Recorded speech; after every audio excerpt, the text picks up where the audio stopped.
শুভ দুপুর। তো আজকে শনিবার, চলো দেখিয়ে দিই আজকে কী কী রান্না করেছি আমি। তো দেখো এখানে রয়েছে রাইস। তো আজকে ভাত করিনি, আজকে একটু রাইসই করলাম। প্রতিদিন কী বা রান্না করবো। আর এই গরমকালে সবজিটাও, বাজারে যে সবজি কিনবো মানে পছন্দসই সবজিও পাওয়া যাচ্ছে না, সব শুকনো সবজি একদম, মানে দেখলে আর কিনতে ইচ্ছা করবে না। আর এর সঙ্গে দেখো কী করেছি, একদম অনুষ্ঠান বাড়ির মতন করেছি স্টাফড আলুর দম। খেতে কেমন করেছি জানি না, চেষ্টা করেছি করার। আর এর মধ্যে সব কিন্তু পুর দেওয়া আছে, ভেতরে সব পুর দেওয়া আছে এগুলো।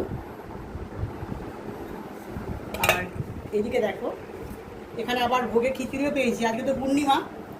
তো জগন্নাথ দেবের মন্দির থেকে প্রসাদ নিয়ে এসেছি, তো খিচুড়ি প্রসাদ দিয়েছে আজকে। আর এর সঙ্গে এখানে আলুর দম দিয়েছে, আর এখানে দিয়েছে পায়েস। তো এগুলো খাওয়া হবে, আজকে তো নিরামিষ, অসুবিধা নেই কোনো, একসঙ্গে খাওয়া যাবে সব কিছু।